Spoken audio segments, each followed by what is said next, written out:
What up, fuckers? It's Fear Ennis of Fearcast from the FYFC studios, and you're listening to this freaking show. Ladies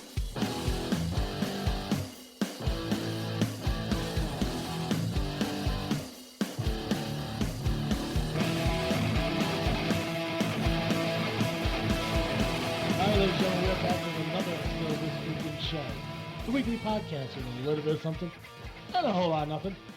I am your host, Travis D, and alongside me this evening, as always, Awkward Colin. And Geek Cast Joe. And of course, this episode is brought to you by our friends at Firepit Bar and Grill of Peotone, Illinois. If you're looking for a down-home country restaurant that offers a great burger, a delicious beer, and which you could get them both for the low price of $7.99 every Monday and Wednesday, then you must stop down at Firepit Bar and Grill of Peotone. You can find them on Facebook at Firepit Bar or at their website, firepitbar.com. It's the only place on my list of places I was going to eat that I haven't eaten yet. Yeah, you just make that back to Chicago bucket list of meals. Yep. I'm ashamed. I'm ashamed to say I haven't eaten at the Fire Pit yet. Yeah. You know, and the beautiful thing is, like, it's not going to go anywhere. You know, knock on wood, of course, but That's true. I mean, you got time. Right. It's not the beer stew disappearing on me. Exactly. Before I'm even old enough to go to the beer garden. You do know the beer stew is in Frankfurt. No, I didn't know that. I thought they just closed. No, well, their second location closed. I don't know. I thought the Peotone was the first one. No, it was actually the second one. But I don't think the other one has a beer garden, so you kind of missed out on that. I did. I'm sad about it. Not as sad as I am about missing out on a burger and a beer for $7.99 at the Fire Pit. Yeah. See, not to mention my friends Ron and the other person whose name I've forgotten. Your friends Ron and the other person. Ron and Ron's wife. I'm so sorry. I'm a jerk for not remembering your name. I'm sure Ron and Lisa would be happy. Lisa. I knew it was an L. I was going to say Linda, but I knew that was wrong. Ron and Luke? No. I'm sorry, Lisa. I love you. Your food is good. Don't worry. There's probably like a 65% chance you won't even listen to this episode. Excuse me. So I want to kind of stay in touch with food real quick before we get to our awesome guest this evening. Have you ever made a turkey loaf? Nope. No. Okay. Is it like a meatloaf but with turkey? With turkey, yes, exactly. And that's exactly what, you would expect it to look like when you make it. It was just ground fucking meat into a loaf. So Mom and Carl has this friend. And for a lack of a long explanation, he finds meat that falls off the back of a truck. Oh, all right. So, okay. So they live in Chicagoland. What do you expect? Exactly. No, he didn't steal it. I told my dad that and he thought he stole it. This guy owns who wants to be on our show? Who's back there? Fucking people. All right, so anyways, he works for a company where they get discounts on meat and shit. So like sometimes they'll have lobster, sometimes just beef, bacon, fish. So this time it was ground turkey. So they gave me some ground turkey and shit. So I'm like, so what the fuck now? I got half a cow. The last thing I need is more meat, but hey, free is free. So I had 2 pounds of ground beef and I had 2 pounds of turkey in my fridge. And I'm like, okay, so I'm going to make a fucking meatloaf because it's a simple fucking thing to make. And I'm going to make it in a crock pot because I can throw a fucking crock pot bag in the fucking thing. Don't have to worry about cleaning it, really. Just wipe it down. Anyways. And a normal fucking meatloaf, you put the eggs, you put the milk, you put the breadcrumbs in, you mix it together, and then you throw the ground beef in. And then you end up making this fucking wad of fucking meat. Right. So when I used the turkey, it looked like cream of wheat. Oh, my gosh. It was the weirdest fucking thing I've ever seen in my life. And I'm sitting here thinking, like, okay, so the instructions say to mold this into like an oval kind of thing, put it in the crock pot, but don't let it touch the sides. So, you do that. And I'm like, okay, so you remember like that shit that when it's like underwater, you can like form it like sand, but when you bring it above water, it just like falls apart. Yes. Okay, it felt like that. That is disgusting. I know, it was so fucking weird, and I'm like, and Did it cook up okay? Yeah, it was absolutely amazing how it tastes. I mean, I swear to God. And from my knowledge and what I've learned through my years of living and cooking shit is that turkey and chicken are like a few meats you really don't have to season to get a good taste out of. Right, because everything tastes like it anyway. Yeah. So I mean, literally, like I just had the breadcrumbs, the eggs, and the milk in there, and I threw the meat in there. And when like before it's cooked, it smells kind of fucking weird. Like I know this smells like raw chicken. I'm hoping that when it cooks, it no longer smells like raw chicken. Just that ain't right. Yeah. But when I end up making it, I did the normal meatloaf thing. I threw ketchup on top of it, whatever. Mm-hmm. It got done cooking. I'm like, please, for the love of God, let this taste fucking good. I'm glad it did. It was amazing. So I took I'm relieved for you. Oh yeah. So I took the ground beef and I made fucking taco meat with it. Absolutely amazing. I don't want to one up you, and in fact I'm not going to in a direct way.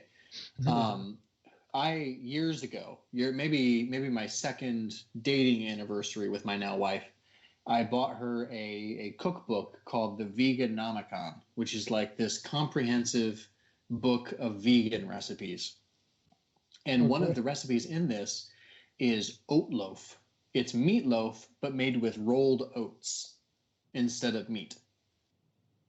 And it is it actually, unlike your turkey loaf, it actually forms up before you cook it in a way that looks exactly like meatloaf, but it does not taste the same. It tastes like disappointment and ketchup. Disappointment and ketchup. Which is a little redundant. I mean, we live in Chicago, right? Holy shit. It was real gross. But see, and you know, and speaking of Chicago, and I think we talked about this a little bit last week, and I actually put a link on our Facebook about putting ketchup on a hot dog. Did we briefly talk about that last week? Yes, we did talk about it last week. Okay, and you guys happen to see the link I put on our Facebook page? I did, with Golden's mustard. Yeah. I believe. So for those of you who are listening and don't know what I'm talking about, go to our Facebook page, this freaking show, and check out the link. There was a hot dog stand. I can't remember. The Wiener Circle, I believe. The Wiener Circle, exactly. That's what it was. They had like a promotion going, like where they're giving like free hot dogs away. I think it was this past Monday. Who's eating? You people are nuts with these noises. Sorry, I didn't even. I'm just reading, so it's not me. It might have been me, but I wasn't eating anything. I just was like wetting my mouth. Oh, God, that sounded horrible for wetting your mouth. Sorry for that. I didn't. So it sounded like. No, it's cool because I mean our podcast is what it is. We're not professional in any fucking way. This isn't ESPN, you know. Oh, fucking dude, you're on fucking vacation. You know, you want to fucking hang out with your cousins and get your mouth wet. Do what you gotta do. Well, my mouth is dry because I've had half a bottle of Malbec. So. Oh, okay. See, when my mouth is dry, I slurp water through a straw and put my microphone on mute. See, that's what I should do, but I'd have to put you on mute, go get some water, and then come back. And I don't know what I'd miss while that happened. So true, totally understandable. Again, I'm glad you're on vacation and enjoying yourself, but quit getting your mouth wet with your cousins. Anyways. That's gross. Anyways, so they had the promotion going and everything, and like they flat out said, in like any true Chicagoan, you don't fucking put ketchup on a hot dog. Right. You put hot dog sauce on it. You put hot dog sauce. No. That just makes it sound. We're not that dumb. What was it? Thursday? It was either Thursday or Friday. Colin, Sam took a Snapchat. I think you guys had like bratwurst or some shit. Thursday or Friday. Yeah. She put ketchup on your bratwurst. Friday. Maybe she just did. Okay, so either way, was it bratwurst? Is that what it was? It was sausages. Sausage. Okay, so she put ketchup and onion on it, and Colin, I'm really sorry, but I'm sorry to hear your relationship ended. She seemed like a nice girl. I didn't expect this from her.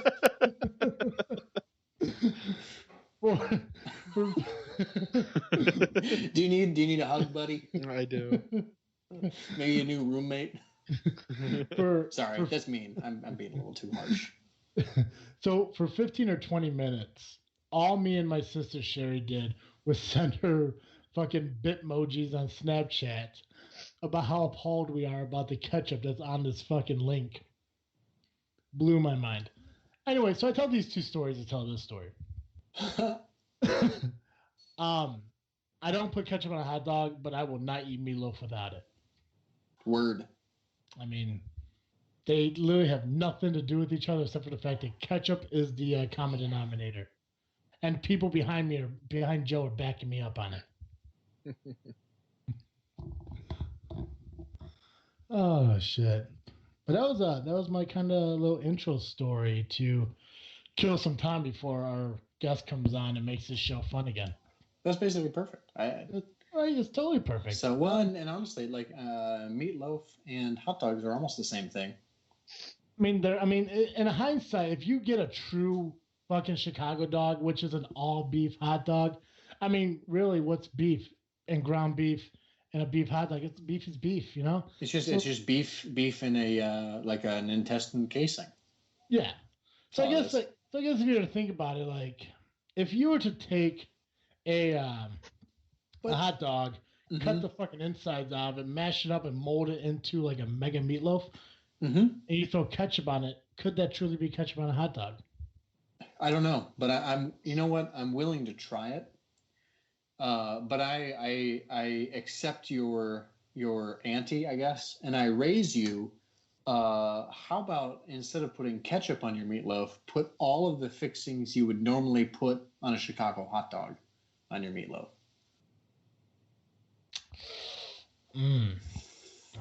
Sounds good to me. That does. I would try it. It sounds pretty fucking good. I would do that. I would fucking do that in a heartbeat. Right? Sounds really good. I've never considered it until just now.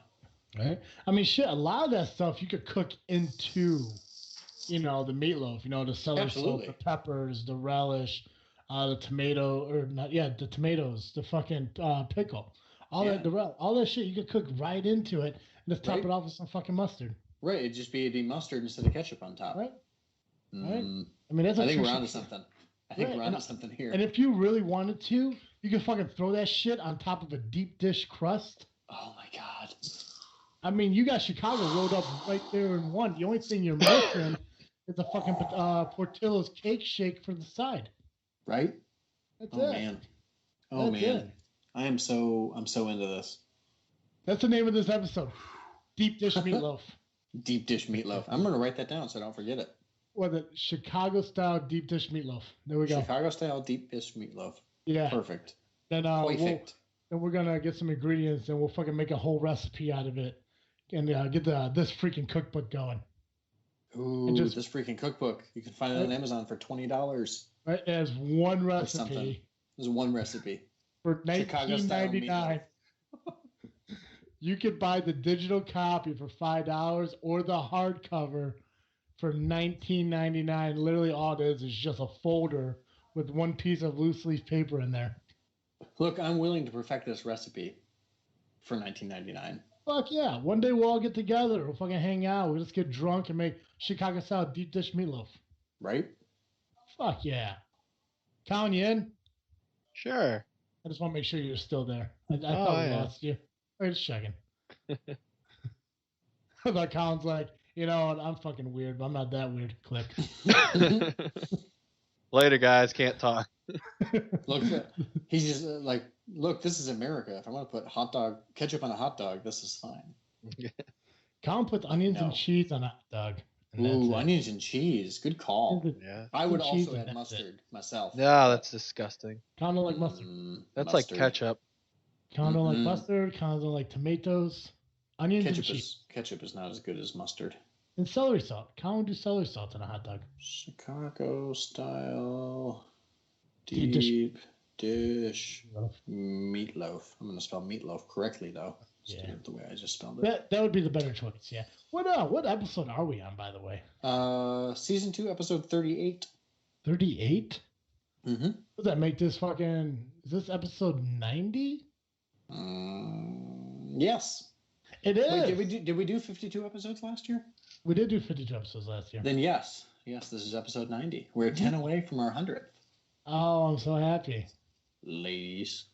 That just means, fucking, what was it? Fucking, yeah, 10 episodes away. That means we're like 9 weeks away from fucking, this freaky show. That's true. Oh, God, I'm so excited for October. So, also, listeners, speaking of this freaky show, if you write horror stories, send them our way. That's right. Now's the time. Right now, this moment is the perfect time to get shit together for this freaky show, because the Freak Joe will be back, and Freak Joe's going to read us some stories. He's a decent narrator, I hear. He's a very decent narrator. He's very, very close to a narration of The Raven by Edgar Allan Poe. That is really kind. I will relay that message to him. Yeah, let him know. Let him know I said what's up. Will do. Fucking Will guy. do. Oh shit! All right, let's well, not to be rude, so let's find out. Do you guys have anything else you want to share before we dig into our guest? No, I'm ready to go. Can share after. Perfect. Okay, let's plug a podcast, get our guest on here, and learn some things about someone new. Hello, everybody. I'm Jason. And I'm Jeff. We're from the History of Bad Ideas podcast. You know what you're listening to right now, Jeff? What are we listening to right now? This freaking show. This freaking show? This freaking show. And when you're not listening to this freaking show, take a listen to the History of Bad Ideas. Where we talk about sports, movies, and other pop culture events happening in the world. So take a listen. We're on iTunes, Stitcher, and any other place that you find great podcasts like This Freaking Show. This freaking show.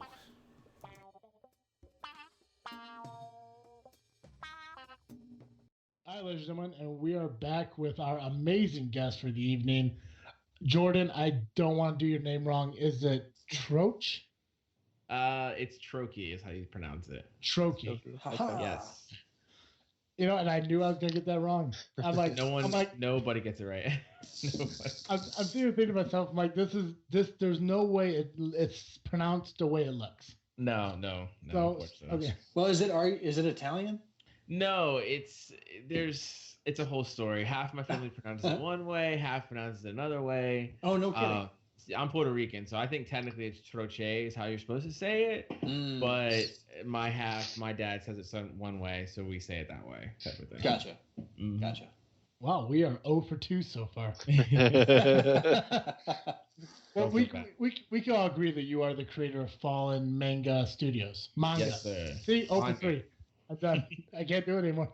Well, okay, so briefly kind of give people like a quick rundown about who you are and about the Fallen Manga Studios. Sure. So I'm an intense lover of all comics, anime, all that stuff. I grew up on it. I'm 32, so I grew up in the great old Dragon Ball Z era on Adult Swim. What a great era.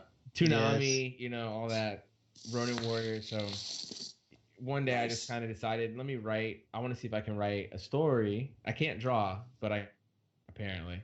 And I just wrote a story, and I ended up finding an artist, and they drew it, and it was just happened. And I went, wait a minute, maybe people actually want to draw what I'm writing, So I just started writing other stuff and finding other artists online. And, over the years, it's kind of become a studio where there's about 10 different people that are in on it now. And we're creating stories and we're releasing them online. And I'm published now through a company over here in the U.S. through it's called Phoenix Dreams Publishing. They're actually printing on my stories. And Death Sin, my biggest manga, is actually in a con in Iowa, Anima, Iowa right now. So it's getting sold over there. So it's pretty cool. Nice. Yeah, it's pretty fun. Now, I read on your thing, is it correct that your Death Sin also got picked up in Japan? Yeah, so crazy story. Someone found the website and they messaged me, and I woke up one morning to an email saying, hey, we're in Japan. We are a company out here who's trying to bring overseas manga here and translate it and release it. And I looked into it. They sent me a contract, read it over. Everything looked great.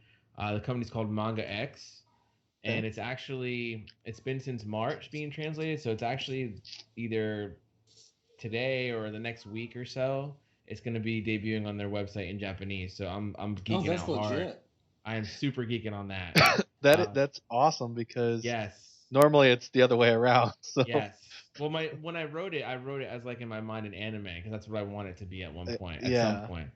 And that's like the first step, really. If you're big over there, you'll get it, you know. So yeah, That's amazing. Congratulations. I guess, first of all. That's really I know. cool. I'm super like. I'm almost like it's not real. I'm waiting to actually see the pages in Japanese. Then I'm gonna be like, you know, drinking a beer or something, going crazy. Right. celebrating. Oh my god, yeah, definitely. Now, Oh, that's amazing. So what is, or if there is, the difference between manga and anime? Well, really, I mean, it's the same as over here. You know, our comics become movies or become cartoon shows a lot of times. You know, Justice League and stuff. So over there, it's the same thing. They make manga. It's just black and white comics. But over in Japan, their work ethic is insane. They do one a week usually, and they're about 25 pages of a story a week. Inked, released. It looks clean. I mean, it's just crazy. I don't even know how they do it, but that's like their culture over there. So it's just different. But I do know over there though, like businessmen, like a lot of people read this stuff. It's not just like a culture, like a certain niche. Like everybody reads a manga over there. So it's just different. That's why it's so popular. That's awesome, though. I mean, what a market to break into. Oh yeah, that's why I'm super excited. They did tell me that they start online first, and if you get popular, they'll actually look at printing it. So that's like kind of, I'm praying that my story, you know, I wanted to blend Eastern art with Western ideas, and that's kind of what I was hoping would maybe stand out over there a lot. You know, that kind of stuff. So we'll see. I hope so. I mean, best of luck. Thank you. So on your, I noticed you have a page on your website dedicated to creators. Is that so? Are you the only writer currently, and you have multiple people doing your work? Okay. Yep. Gotcha. Got it. I partner with different artists. Yep. Gotcha. Very cool. Yeah. So one of my co-hosts on my other podcast I do is a huge manga fan, and I actually just found that out today after we recorded our show. And he was telling me that one of the things that's interesting about it is the way that it's printed, and this is I don't get whatsoever. He says you read it from right to left. Yeah. So over there, their language Japanese, it's right to left, but they actually read it vertically a lot of times, which is way different than us, obviously. So all their stuff when they translate it here, like if you go to the store, Barnes and Noble, and you buy a manga, it's gonna be right to left, and it's weird because it's almost like you're reading from the back to the front. It just feels weird to us, but that's how they do it over there. That's like normal for them over there. Yeah. So when you get your work published over there, are they gonna like convert it all to the norm out there then? Yeah, so that's kind of been, you know, I signed a deal with them in March, and just now in July it's about to be or you know, August I guess is when it's coming out. It's taking them that long to pretty much, they're opening all the pages and they have to delete the text and change it and flip the page. So they're doing a lot of work to be able to make it readable over there. Yeah. Wow. Which is probably why it's taking like 4 months. Yeah. Which I'm cool with, you know. So that's just, it is what it is. That's how it goes. Yeah. Wow, that's fantastic. So what you mentioned before you grew up in the age of DBZ and Ronin. Did you draw on any of those themes in your work? I haven't done as much reading of your stuff as I wish I had. No, that's cool. It's fine. Well, my first story I was kind of talking about, it was called Nephilim. It's about like fallen angels that are half human and stuff, and it's more action. Cool. That story, I've tried to get it made so many times, and I get half of it, and then people quit, and it's just, the timing's not right on that one yet. I'm still working on. There's something in that story that's gonna hit at some point. I'm just kind of, you know, waiting for that. Destin, my main one, it's more horror themed. I love Stephen King. I love horror and all that stuff. So that one was really a mix of horror elements, big time. When you read it, you'll see it's pretty dark. There's pretty R-rated stuff in there, but I mean, that's how it is. That's how I wrote it. Awesome. Well, kind of give me an idea of like some of the what's the proper word? Works. Some of the creation, the stories that you created. So Right. I've done a lot. Just recently though, I kind of fell into for a year or two creating too many things, just to see what I could do, and it was just overboard. So I've scaled it back to just two things right now, actually three things. One is Destin. There's four of the copies done, 4 volumes. The fifth one's almost done already. Oh wow. That's my main one. That's the one that's coming out in Japan. That's the one that's printed here. We ran a successful Kickstarter a month ago. That one will be being sold all across, the U.S. and cons and stuff like that, which is awesome. Super excited for that. It's already been to a couple. It was at C2E2. Oh, no kidding. Yeah, they brought it there. That's amazing. So we're all based in Chicago. Or the Chicago area, I should say. So C2E2 is something we all know and we've all been to. So yeah, it was there. That the company that's publishing it, that was their like coming out. Hey, we're a publisher. We're trying to do indie comics and manga and stuff. So that was like the first one. But it'll be, I'm sure, going there next year. I really would love to just travel to different cons and sell it. Would be my dream. But I gotta get. Oh, no kidding. I gotta build the revenue, for that. Absolutely, absolutely. So what's you mentioned that there's a lot of horror themes and it's a very dark story, but what is Death Sin about for our listeners? So, and it's funny you're asking me because my publisher has a firm that they're working with PR, and they're like, we need an elevator pitch for this. So they're like asking me how would you say this in a sentence? So Death Sin is, if you look at it as a whole, as a manga, so it's that style of art, of course.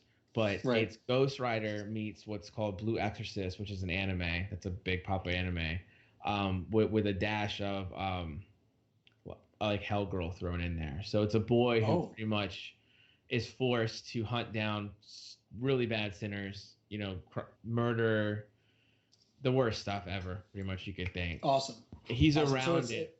It's like a Constantine, but after pretty people much. who aren't from hell. Pretty much. Yet. He's the thing is, he's a senior, 17-year-old high school kid. He's trying to be happy, trying to go to school, and randomly this entity inside him takes over him and forces him to kill these sinners.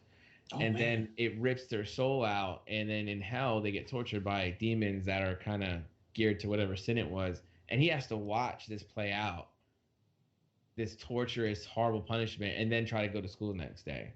Oh man, that's amazing. So he has to deal sort of with not just what has happened, but the trauma of it, and how do I keep being a normal high school kid while I'm living this? And he's like when it happened, he's a pastor in his own body. He's pretty much watching his body himself do this stuff, and then he has to watch their punishments and hell and all this craziness happen, and then go to school, and then be like, why is this happening? What am I? And it kind of from there, why does he have this power? What is this? And it blows up from there. That's amazing. So, and that's I'm scrolling through right now on what you have posted, I guess, and I noticed that's the eye patch and the crazy. It seems like a crazy demon eye he has. Yeah. So I guess that's the representation of that thing within him. Mm-hmm. We got it. Yep. Gotcha. That's awesome and creepy and great. I'm excited. I'm into this now. I was into it before. It's real cool. I'm really into it now. But the thing is, I grew up Catholic, so I have a lot of the hell Preach. And that kind of stuff. So I was like, how can I do a story that touches on these themes, but in a Western way, but in an Eastern art style type of thing? And I kind of just one day found this story, and it just happened. My wife kind of came up with an idea, and we built on it, and I wrote it, and we found a great artist, and it all came together. It was like magic. Yeah, the art here is gorgeous. I mean, it's something. I mean, I could pick up anything in the manga aisle at Barnes & Noble that would be of this quality. So thank you. I mean, this is absolutely fantastic. I appreciate it. Yeah, no problem. I mean, this is great. I'm on page 2 right now of Death Sin, and I just got to the it looks almost like a lizard, but with like crazy eyes. Oh yeah. In the middle of the page. That creepy thing. It feels like something that would be in like One Punch Man. Yeah, that demon. I asked my artist, I don't want it to be scary. I want it to be more unsettling and like weird. And what is this thing? Why does it look like this? Mm-hmm. And I wanted it to give the reader a sense of like just creepy, but like what is this thing? It doesn't look anything like a human at all. One of those things. Right. Absolutely. Man, this is great. What about? So I noticed you have a lot more posted for Deck of Fates. Yeah. So that was an experiment originally that kind of took off. That's a straight up what we call webcomic, which is it's made for phones and tablets. It's vertical. So when you read it, you just scroll down on your phone. It's the easiest thing. It's awesome. And I put it on the Webtoon platform because that's kind of their go-to thing. I was trying to get it featured there because you can become a featured artist and they pay you contract. Big thing. I released it in July of 2016 with an amazing artist that I found through a comic college up in Jersey, the Kubert School. Mm-hmm. They asked me to portfolio review for some of their like manga and anime type students, the art students, which is awesome. Mm-hmm. And I found her, and I asked her, "What do you want to draw?" And she said, "Fantasy, magic. I love that kind of stuff." So, it took a while for me to come up with a concept, but it pretty much centers around tarot cards, like magician, death. Oh, legit. And what happens is these cards, these soul spirits of these cards choose somebody, and you get powers based on that card's abilities. So very cool. It's very cool. I release it once a week on Webtoons. Well, it's like once every 2 weeks now. Full color. And it's garnered over 11,000 subscribers, in a year. It's pretty cool. And it gets a lot of comments, a lot of views, a lot of likes and everything. And it's something that I did as an experiment to start, but it kind of got so popular that I just decided to keep doing it. And I'm making some money on it now, so it's cool. Worth, that's always a good thing. Yeah. And my artist is super cool for that one. But it's just a great story. I'm kind of just scrolling through it. I'm not really reading it, if you'll forgive me. But the art here is completely different from Death Sin, but not in like a bad way. You know what I mean? I'm really enjoying the way it looks. It feels like, so I'm a big fan of Stephen King as well, and I haven't read any of the novelizations of the Dark Tower, or not novelizations, the graphic novelizations, the comic book versions of the Dark Tower series. But this looks like how I would imagine, like Megis, I agree. in Wizard in the Glass. So this is right up my alley in terms of things that I like. So. This is very cool. Yeah, it's a real cool a story, and it's about the boy, the redhead boy Locke. His mother was the previous magician, and they get stuck between two empires that are warring each other that don't care about collateral damage. So a lot of innocent villagers and stuff would get caught in the crossfire. Mm-hmm. And the mom stepped up and founded a group to fight both empires.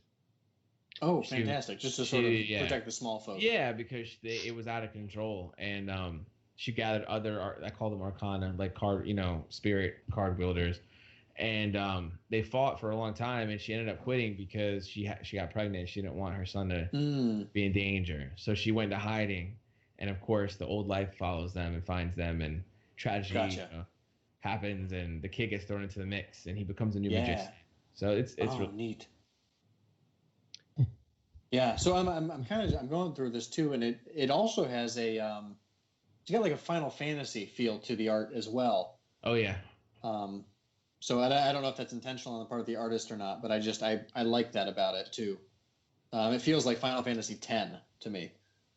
Cool. So, good to hear. That's awesome. Yeah, that's fantastic. So so you've got Death Sin coming out sometime in the next couple of weeks in Japan. You've had, I assume, a successful Kickstarter. Yes. To be able to be doing that. What other cons are you headed to? What else is coming down the pipeline? So I just did Anime Mid-Atlantic in June, which was very successful, which was really cool. I'm flirting with the idea of doing Anime USA. I did it last year. I don't know if I'm gonna go back. I'm kind of on the fence. But I really want to go to one of the bigger shows, and that's going to happen if my publisher goes. I'm going to try to go with that. Don't have to front all the costs for it. Right.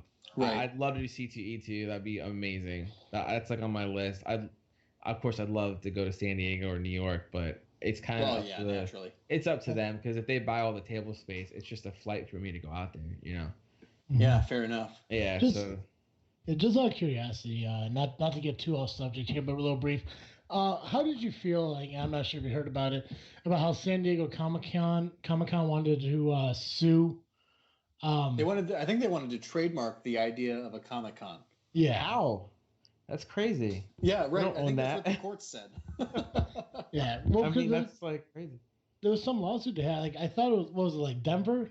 It was Salt Lake City. Salt Lake City. They were suing Salt Lake City Comic Con because Salt Lake wasn't under the same umbrella. That's to me. I didn't even know that, but hearing it, I just confusing. I mean, it just seems very. That's a very corporate thing to do something like that. It's a convention, Come on. It just blew my mind how they sit there and they try to have a lawsuit to own an abbreviation. Yeah, that's crazy. It just I'm with blew you. my mind. I'm with you.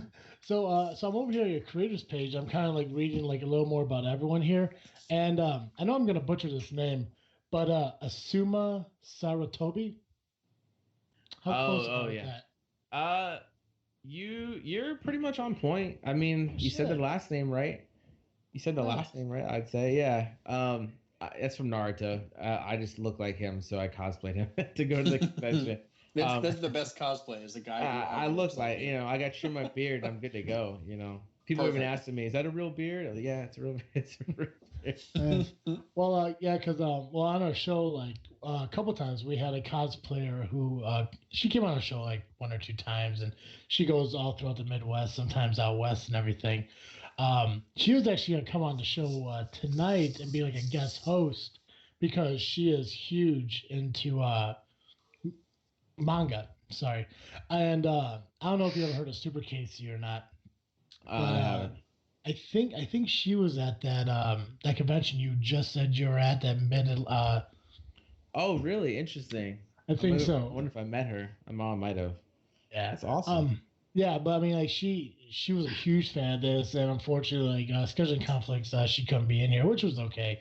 She was actually gonna make me a bunch of questions to ask you, and she failed on that too. So, but Hey, it's really next cool. time. Oh yeah, absolutely. But so as far as cosplaying and everything, like what got you into doing that? Like, were you cosplaying like before? Oh you- no. Oh, No. This is literally the second time I've ever done it. The first time I did the same costume the first time, but I didn't have cosplay. I could tell it's a very slippery slope because when you start doing it and people are like, "Oh, hey, that's cool," or "I want to take a picture," you're like, "Oh, I want to upgrade my costume the next time." So this Yes. time I went and bought some extra stuff just to try to make it more authentic. I even have what you're gonna crack up, but that character smokes all the time, so I had these like fake cigarettes that you blow on and it shoots smoke out like fake smoke. It was cool. Oh, that's awesome. I didn't even People know go, it existed. I didn't That's even. awesome. I just used like a Amazon thing. candy cigarette and been I- like, oh, look at me with my sugar stick. That's what I did the first time. The second time, I was like, "Are there fake cigarettes?" And then I just bought a random pair on Amazon, and you actually can blow on them, and it shoots like smoke. It looks like smoke. It's cool. Oh, that's awesome. I think didn't even know it existed. like they actually use them in the movies because not everybody's actually a smoker, but they. Oh, I use think fake that people cigarettes, just smoked in the movies. Like, I'm an actor. Well, I'm sure that Naughty some for do, but science. they also for non-smokers have those. I'm an actor. But Um, I actually I'm had not a question smoking, for my you. character is. Therefore, my lungs can't be taking it. what were you gonna say, Colin? I actually have a question because I just read all of the deaths in that was on the website. Mhm. On your Kickstarter, it says for a full 176 page book. Yep. That's obviously including this chapter 1 and chapter 2. Is that what you said? 5? It's 4. The 4? Kickstarter was 1, 2, 3, and 4 Okay. all together. Yeah. There's 2 more volumes of it. I haven't uploaded it on my website. I have it on like Webtoons and Tapastic and stuff. If you Okay. want to read those, you can definitely find them there for free and everything. Yeah. But the Kickstarter was the first 4 volumes. They're about 40 pages each, so it was like 160, 170. Okay. Yeah, I Yeah. definitely enjoyed it. Of what I read so far. Thank you. Just so I'm not confusing myself, the chapter 1 is about Connor, and is chapter 2 more focusing on the exorcists? Yeah. Mm-hmm. Okay. You got it.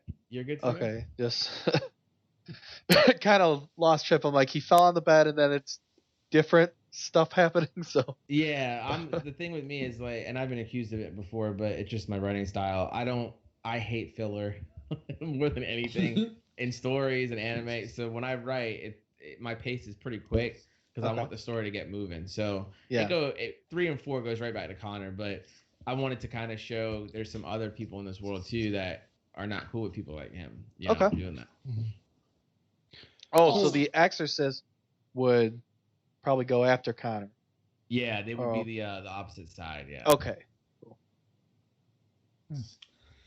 So when you're creating like Deck of Fates, Dustin, or any other projects that you have, do you put a limit on how many installments you have into that story, or do you just keep going with it? Like for Dustin, like how many stories or how many installments are going to be before that story just ends and it's something new? For me, honestly, I would just usually keep going. But for Destin's almost done. I'm at the end of it now. I'm only at 25 issues around there in the script. It might go to like 30 to 40. It depends how it plays out. It writes itself sometimes. Sometimes I goes. get that, man. It totally does. Deck of Fates is gonna be super long because the story is gonna follow him as he grows up, and he's just a kid. So it's already on episode like 38 or 40 or something, and he's still a kid. So that one, I originally made that to go on for like years. Oh wow! And I'll keep doing it as long as I can afford the artist for it. You know. Yeah. Right. Well, and now that you're effectively getting paid, I mean. Yeah, why not, right? I'll afford it. You'll afford it until you're either done with the story or done getting Exactly. paid, I guess. Exactly. Exactly. I assume. I don't know. I just guessing. No, That's I what I love would that do story. in your position. I'm gonna just keep doing it. Yeah. That's awesome, man. I've got a couple of friends on another show who we've been working on comic books for a while, but we only just found an artist that fits our style. And it's been a long haul so far, and so it's always really exciting to talk to people who are sort of making it. You know what I mean? Oh, it's a process, man. I mean, so Destin. That's so awesome to hear. Destin really threw me for a loop for about a year because it finished the 4th volume and the artist quit. My original artist quit. Oh my gosh! And I'm like, dude, what am I gonna do? Because I can't change the art because I love the art, and people love the art. And about a year, I kind of just stopped everything with it, really, which really hurt because the momentum of the fans went away, unfortunately. Right. But I've ended up finding somebody who, in volume 5, you see it. The art's actually better. It's a little step up, so it worked out, and they're really committed and everything, which is great. And they got about 20 pages done. I think they're doing 30 for issue 5, and she's in it for the rest. So I'm happy, but I lost a lot of momentum there because of that. Yeah, no kidding. And actually, the same thing happened with Deck of Fates. Around episode 28, the artist was like, I can't. They just quit. Couldn't do it. So I had to try to find someone else. And the guy I found tried to copy her style for a few episodes, and it wasn't the same. Wasn't his thing. And I had to go, look, man, can you just do your own style, and we'll see what it looks like. So he just now, the last episode, did his own style, and it looks great. So that's got to be a relief. It is, but I probably lost a few fans in the process of that month. That the other. Oh man, what a bummer. But it's you're making a comment, you'll see like it, and I would always try like, are you committed to this? Yes or no? And it's life. Sometimes it gets people got to stop. But oh yeah, totally. You just got to keep going. It's the only thing you can do. So and it's not as easy when you're not like George R.R. Martin or Stephen King. Oh yeah, I mean you're freaking selling out $3,000 a book. They're gonna do it, but if you can't do that, it's a little harder. Absolutely, I only say that because it's a huge topic of discussion all over the internet these days of like George R.R. Martin, and it's been since 2005 when A Dance of Dragons came out, or 2009 I think. Yeah, so, he's just living it up at this point. He is a slow writer, I'll tell you what. So, but not that I can complain. I'm also a slow writer, so I I mean, get it. But also, it is like, what it I don't is. get paid. You're not getting paid millions and millions.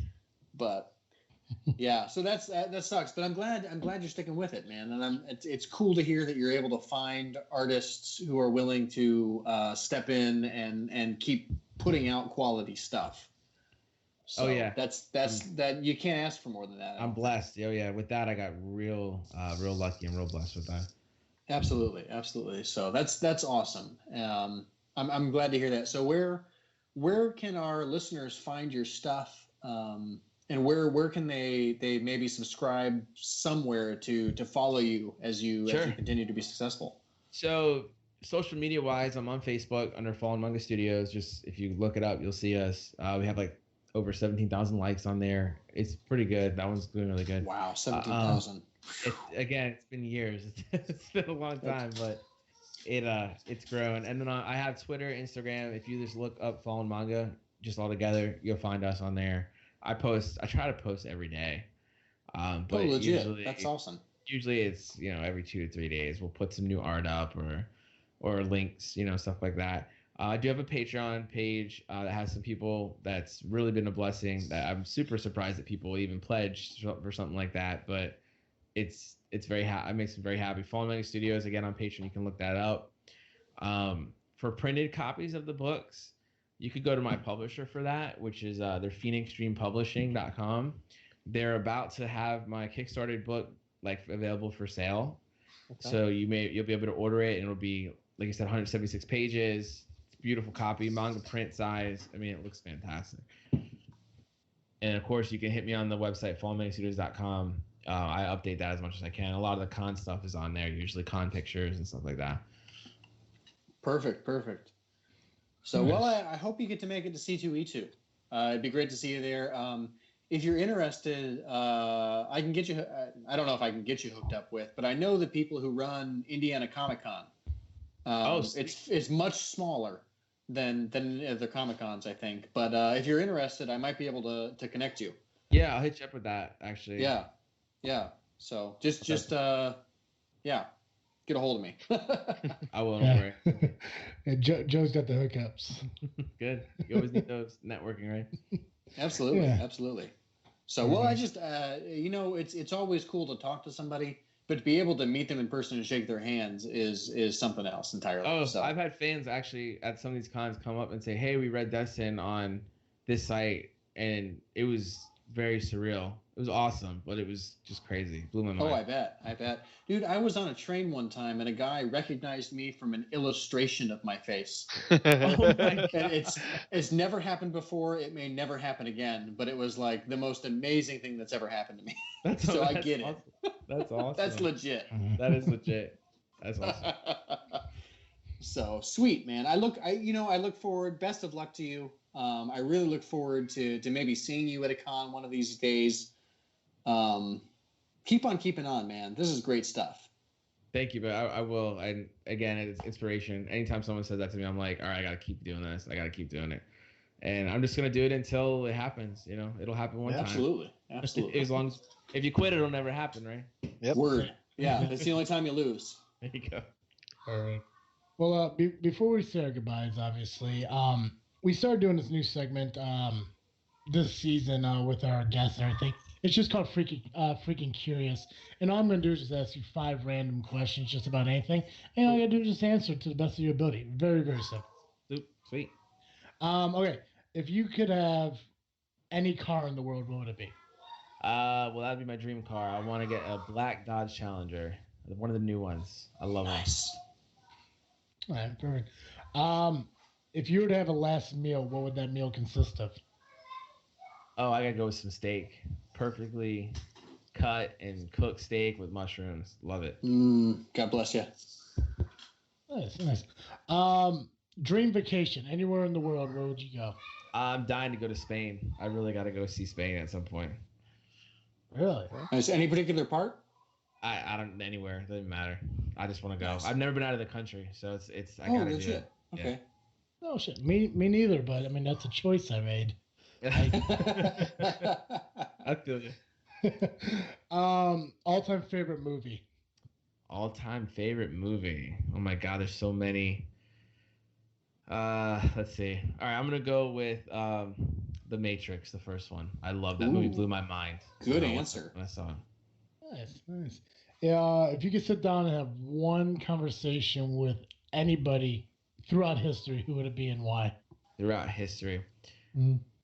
Well, I'm gonna go with someone who's actually still alive because maybe it'll happen one day. I'd love to meet and hang out with Jim Lee just to talk to him off DC. It'd be awesome, Nice. DC Comics. I just want to meet him one day and say, "Hey, man, your art's amazing and everything that you're doing is awesome." I just want to meet him one day. Perfect. Awesome. Absolutely. That's fantastic. Great. Jordan, thank you so much for coming on our show. I greatly appreciate it. And I'm glad that we had the opportunity to learn more about your creation, I guess. I was about to call it your baby, but I guess you caught that too. No, it is. It is. Yeah, but I mean, it's like you said. I mean, you've been doing this. I mean, you're going on 5 years now, and I mean, you are creating something amazing here. So, it's just great to have an opportunity to meet you and talk to you.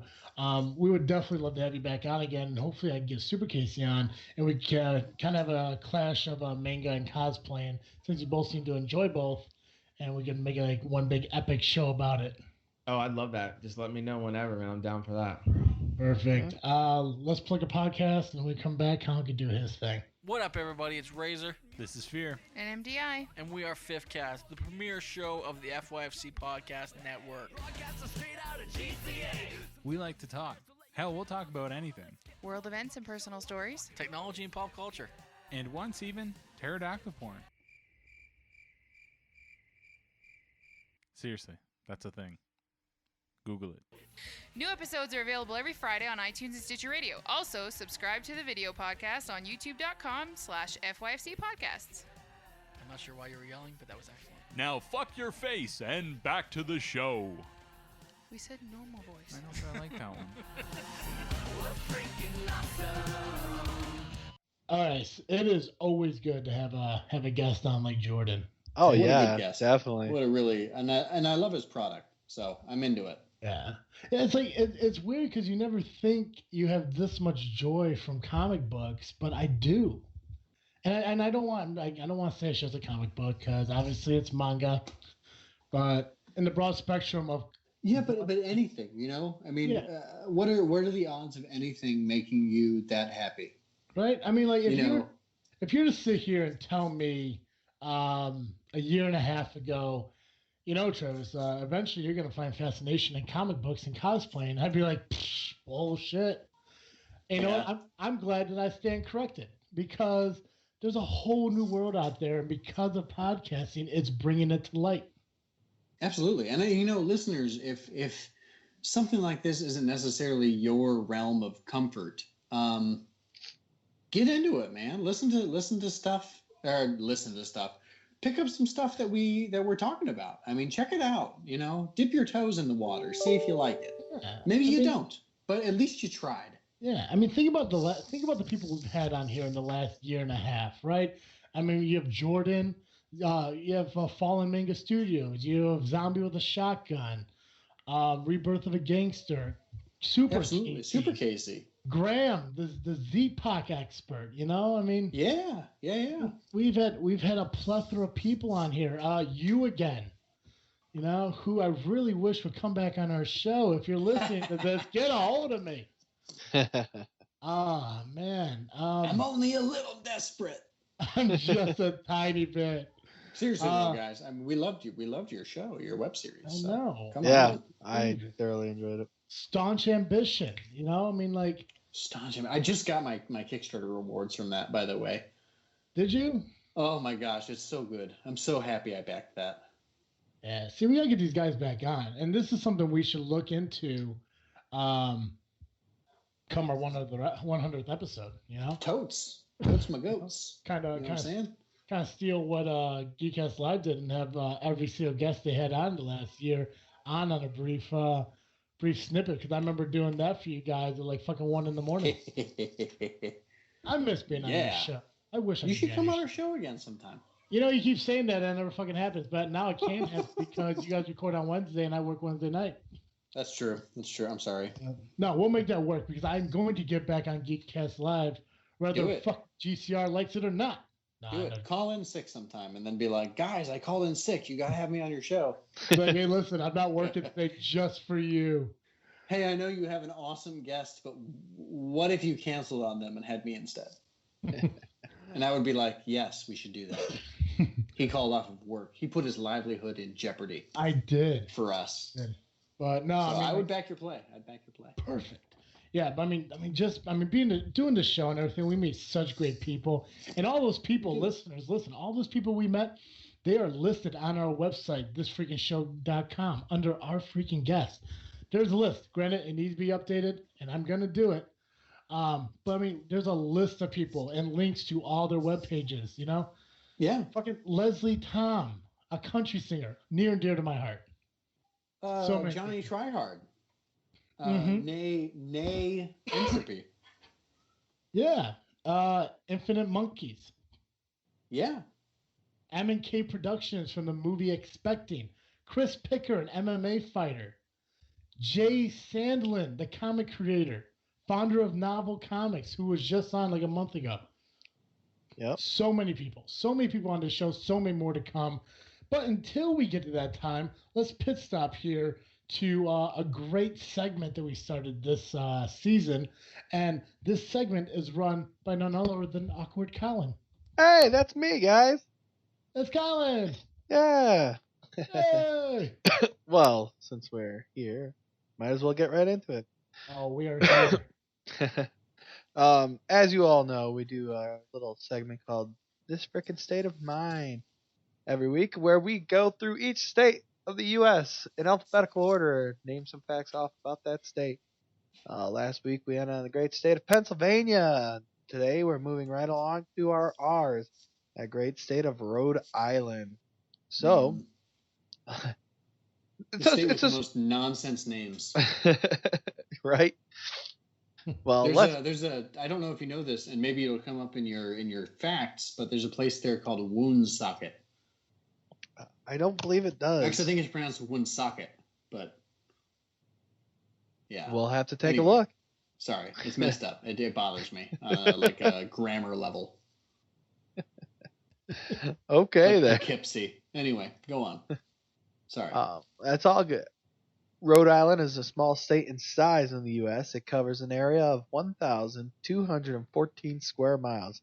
Its distance from north to south are 48 miles, and east to west is 37 miles.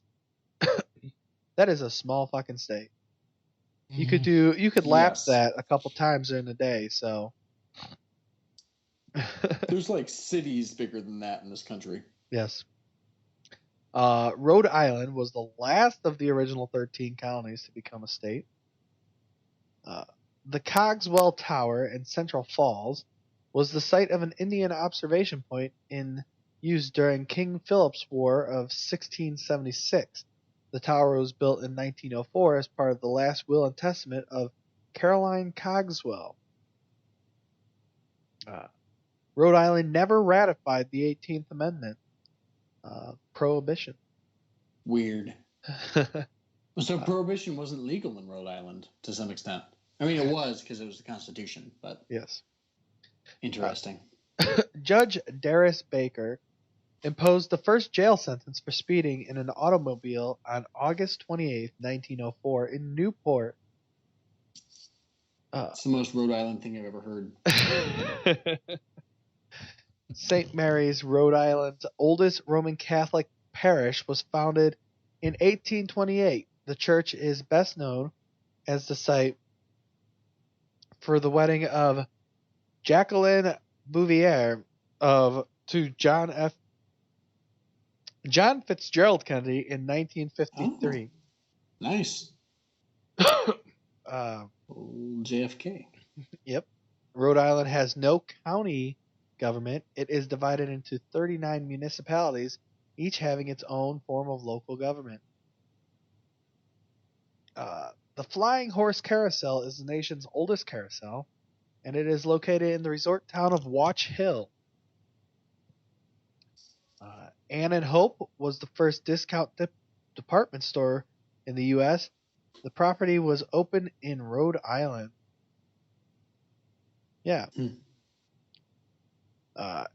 George M. Cohan was born in Cohen? Cohen, yeah. Yeah, I don't know why I had such hard trouble pronouncing that. Because it's spelled weird. Anyway. Was born in Providence, Rhode Island in 1878. He wrote, I'm a Yankee Doodle Dandy, Your Grand Old Flag, and a wide variety of other musical entertainment. The world's largest bug is on the roof of the New England Pest Control in Providence. It's a big blue termite, 58 feet long, 928 times actual termite size. At the point, Judith. I'm sorry. Was termite eyes just used as a unit of measurement? Termite size? Yeah. Termite size or termite eyes? Size. Sorry. Oh, okay. My mistake. I was picturing like 10,000 termite eyes. Sorry, go on. I apologize. It's all right. At the Point Judith corrosion test site, material samples sit exposed for years and are analyzed to determine the toll taken by ocean air and the sun. Rhode Islanders were the first to take military action against England by sinking one of her ships in the Narragansett Bay, located between Newport and Providence. The English ship. Narragansett. Yeah. I think. And no, makes a I'd lot like more to sense. reiterate my annoyance at Rhode Island pronunciations. Narragansett. Between Newport and Providence. The English ship was called the Gaspee. The Gatsby? Gaspee.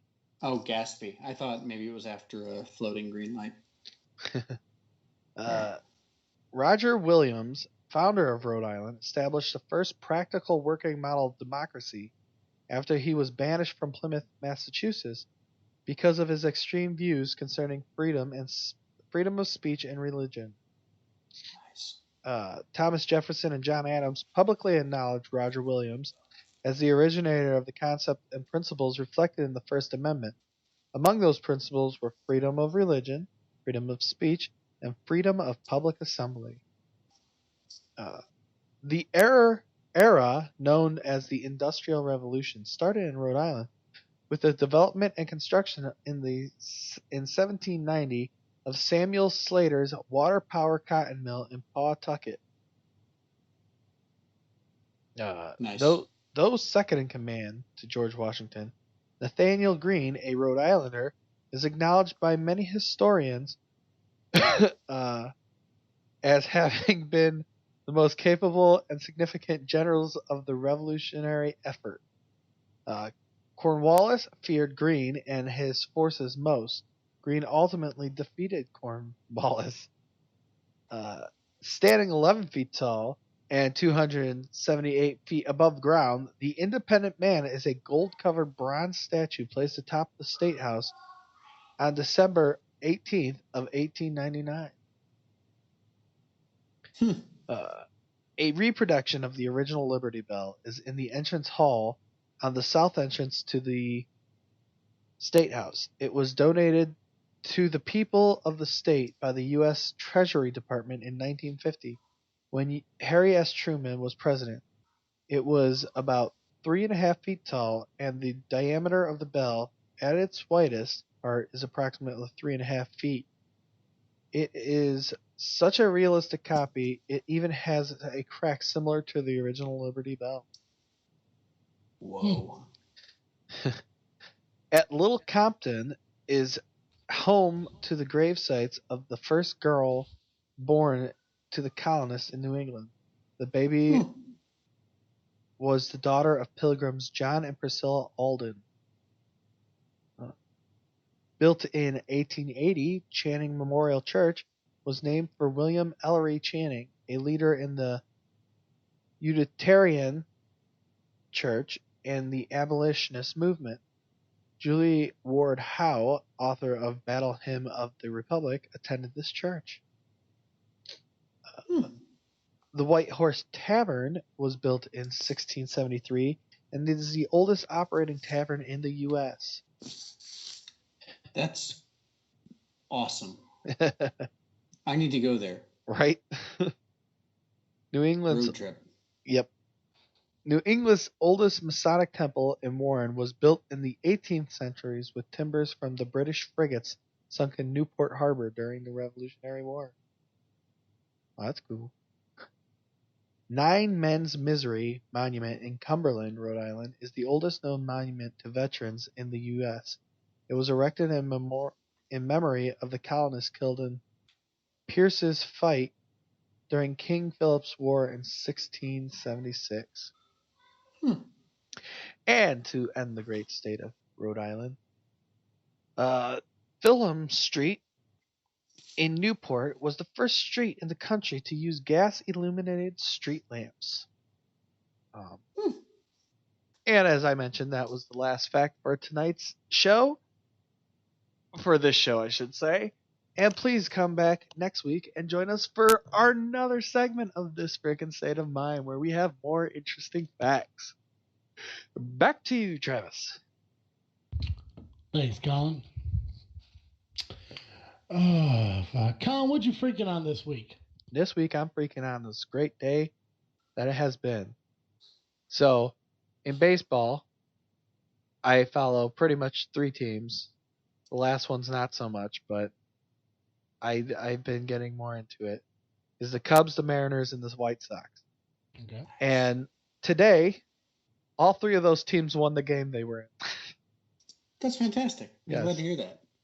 Yes, Cubs and the Mariners decimated the others, and then the Sox won by 2. So, oh wait, the Cubs did too. So never mind.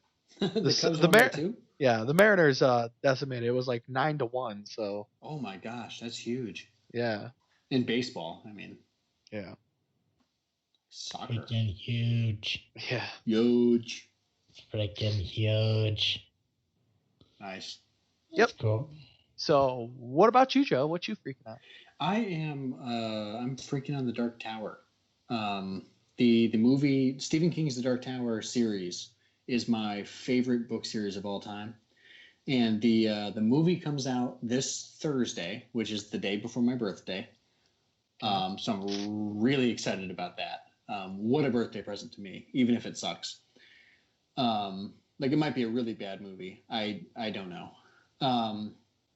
And also earlier yesterday morning, I recorded some bonus content for the Movie Podcast Network regarding The Dark Tower. So be sure to check that out at moviepodcast.network. And I'm just excited. I've been reading the series for basically the last 9 months, off and on, and I'm almost to the end of the 7th book again. And the movie's coming out, and I'm so excited. I'm on vacation this week, and the place I'm vacationing, the bedroom I'm in, has a Stephen King novel that is not part of the Dark Tower stories, but it is tangential to it.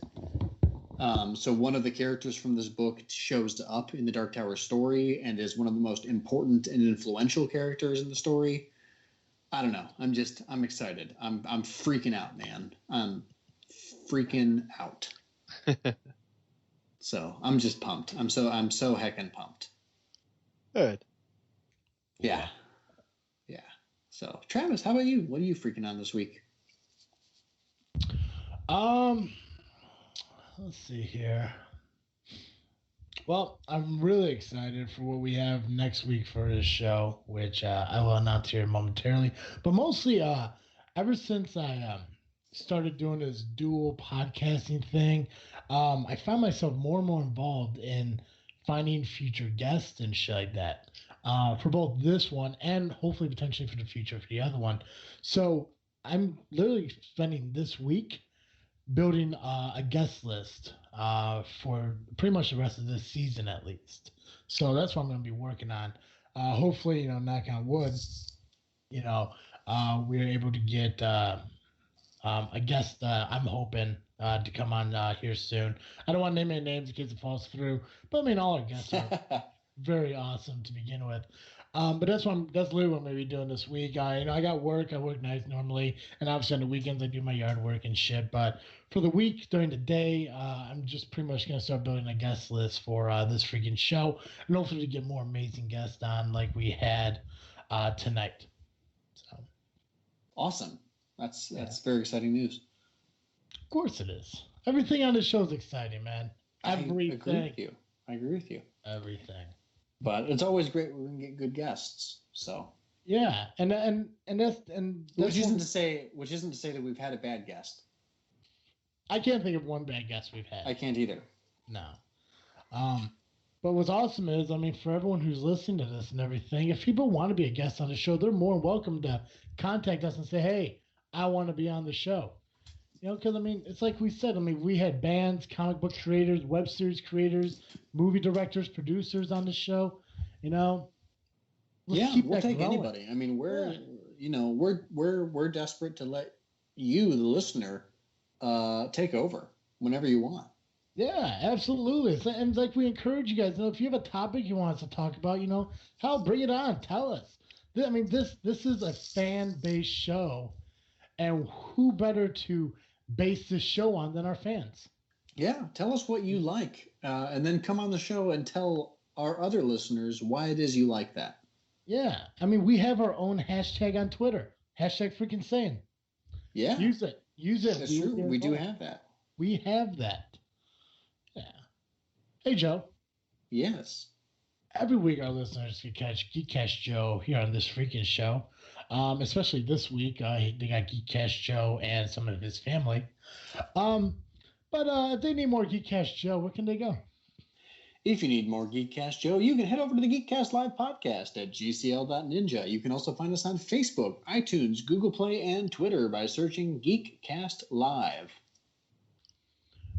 Perfect.